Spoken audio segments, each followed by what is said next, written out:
All right, folks, what is going on? This is episode 418 of the First and Frame Rate Show. I am VF Baller, and as the time of this recording, I try to do the shows the day before. So tonight we have the Falcons playing against the Jets. They're going to be on Monday Night Football. Definitely going to try to watch that. So I'm not going to talk too much about that game for this episode. But I'm going to talk a lot more about Georgia Southern and Coach Clay Helton. I just want to talk about how everything has been going on in the off-season up until now. So I'm going to talk about that, and I'm going to give you my thoughts and opinions on any situation that has happened when it comes up to the Falcons playing the Jets at a later time. So probably you will see another video about the actual football game that's going on, and we'll talk about that at that time. If this is your first time here, welcome to the First and Frame Rate Show. I am VF Baller. Over here we talk about Georgia Southern Atlanta Falcons football. I can be found on YouTube and Rumble. Also, I'm on Anchor, Stitcher, Spotify, Apple, and Google Podcasts. And basically, I want to talk about Coach Clay Helton. I really do, because I think this team, just this whole situation that's going on this offseason in general is not getting enough praise from a lot of outsiders. And I get it. We don't get this type of talk with Georgia Southern pretty much anywhere. I mean, when you talk about, Georgia sports, for instance, is usually, and they really didn't, don't even give us that much praise for the state of Georgia in general. It took a long time for the Bulldogs to actually get some real praise until they won the national title. But when you look at the Falcons, Braves, the same thing with them. The Braves kind of got more of an appeal than any other team overall, but it was still this kind of stigma with the Braves until they won the title. But when things are rumbling and when things are changing and you see things moving around for the better, it's a lot of silence. I did an episode about this when we talked about the Atlanta Falcons. There was a lot of positive news coming out of the Atlanta Falcons during the offseason. It wasn't that much talk, outside of that one reporter saying that we had the worst roster, but that's another story for another day. But when you talk about what Georgia Southern doing, they're doing something really good. I think Coach Clay Helton has these guys very, very focused on this season. Now, does that equates to wins? No, they're really going to have to do their thing on the field. And I feel really this team is going to surprise a lot of people. I think that Coach Clay Helton got these guys so focused and motivated, they're going to get some upset wins. And to be honest, I would not be surprised if they go toe-to-toe against Nebraska and beat them. And it's a lot of rumblings on that lately. You've seen a few people on the outside starting to talk about that because Nebraska is not, you know what I'm saying? They could be had. I just say that. And what Georgia Southern's doing and what Coach Clay Helton, not only just him, but the coaching staff in general, what they have been doing with this team, this team looks very confident. This team looks like they're not scared of anybody. They look like they're ready to go. They feel like, when I really don't want to talk about the last regime, but when you look at the team that played against, like the LSU, when we played Auburn, or when we played, I think the time we played Auburn, or the time that we played Georgia Tech, NC State, we were going toe-to-toe with a lot of those teams back in the day. But I ain't gonna say toe-to-toe with a lot of them. I think the NC State game was a really good game. I think the fumble in that game really hurt us. The Minnesota game was another one. It's a game I don't like to talk about. But we played our heart out to stay, up in those games. We played very tough. We played with a lot of grit and determination. This Georgia Southern team coming up, I don't think that's going to be the case. I think we're just going to be honestly feel like we could play with anybody. And it is not like the small team going up against the Goliath. When we go up against Nebraska, these guys are going to be a lot more focused than most people think. When we play against Morgan State, I feel that we're going to play them like we're a Power 5 team.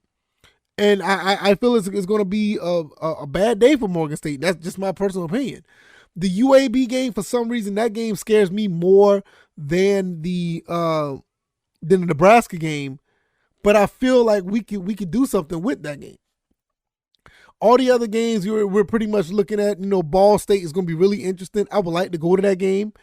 I may pull some strings to make that happen. I'm not sure yet. I know my work schedule. I already know what it is, but I may try to pull some strings to make that happen. But the Ball State game is another one. I think we could shock some people by beating them in Paulson. We beat them in Paulson, and its eyes going to really be looking ahead. Now, I see us. I literally see us after the first 4 games we go play against Coastal Carolina. I see us at 3-1. I really feel that way. And it's because of what Coach Clay Helton is doing. I feel like he has this team focused on a path to where these guys going to not, feel like they're, elevated. They're not going to just feel like they can play football. They're going to feel like they can win at football. The places that the pieces that he put together, the Jeremy Singletons and the Cal Van Treeses and, the other quarterbacks, the Jalen White, is going to have a lot of confidence. The front offensive line, they're going to be looking to make some things happen.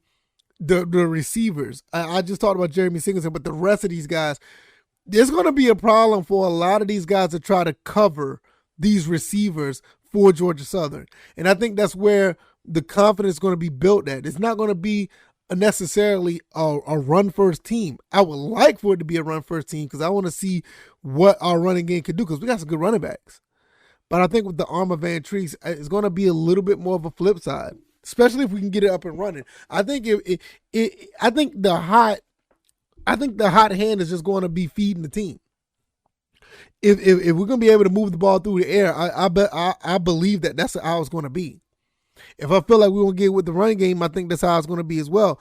But to circle back, because I can talk about what I think is going to happen, but when you look at everything that's happened in the offseason and all the players that are here, you don't hear much of anything but football.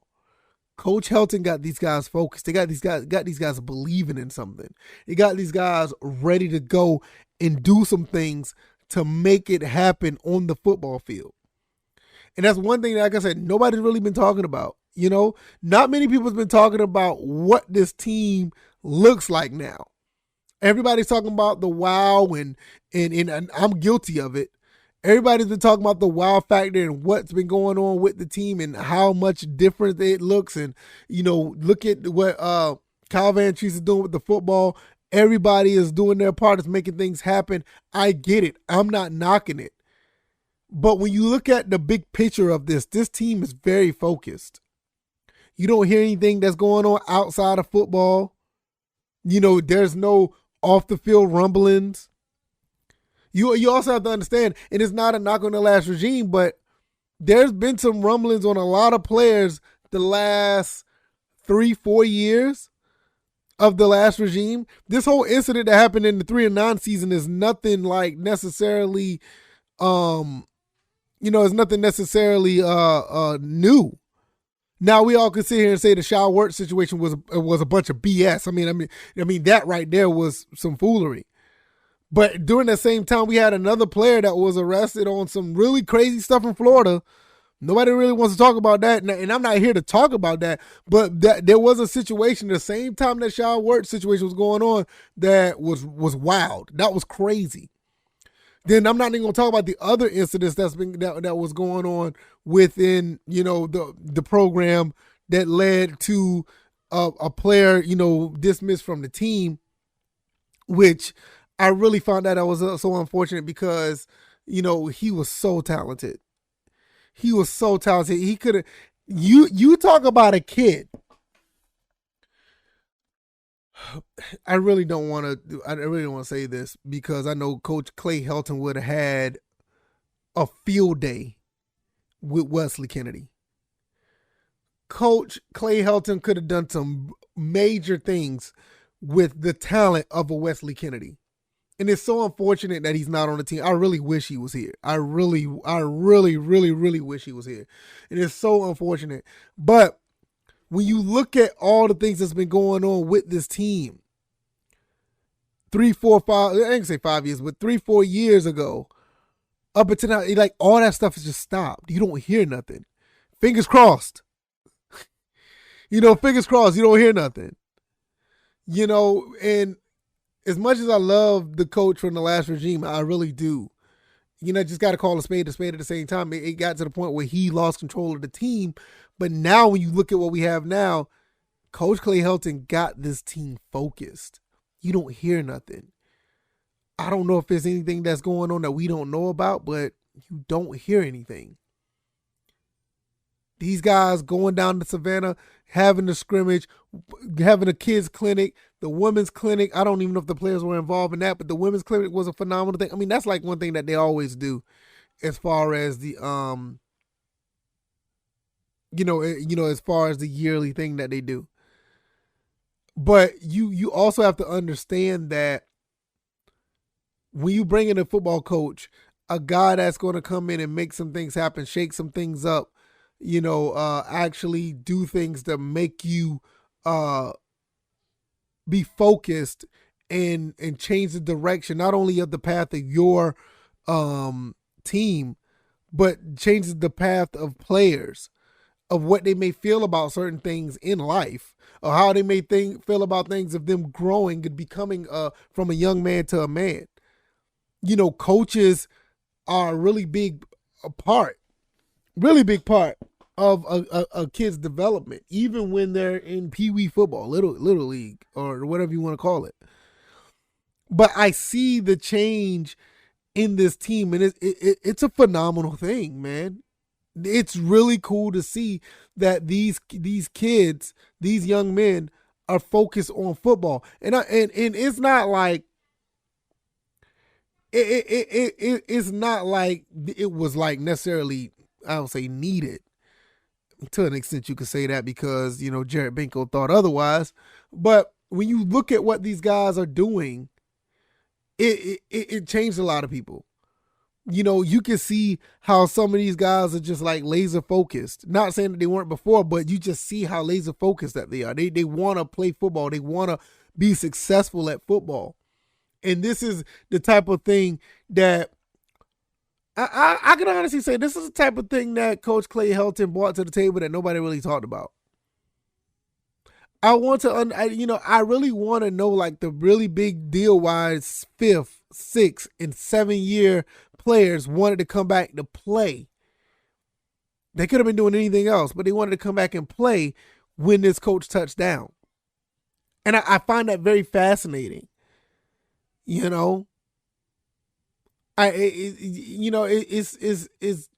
like I said, it's basically one of the things that haven't been talked about when it comes to what Coach Clay Helton brought from USC to here. Because when you look at the total package, the offense is changing. Will Harris coming in, changing defense. Merritt coming in as a running backs coach. Oh goodness, I can't remember the offensive coordinator. I want to say Ryan Applin. I think I got that right. If I didn't, please forgive me.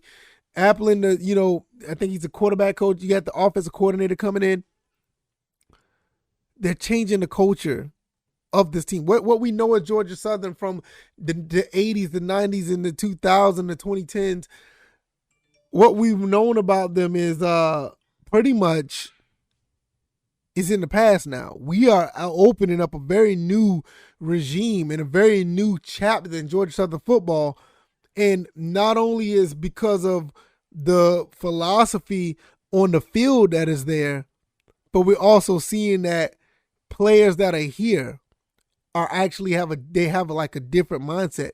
The whole GS mentality is still there, but it seems like it's more of I want to say more of a laser focus type of outlook, or a modern outlook of being a GS man.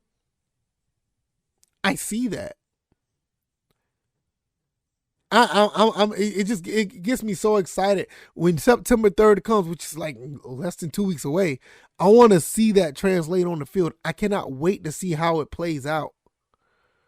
It's going to be a great time, guys. I really believe that it's going to be phenomenal to watch and see what this team does.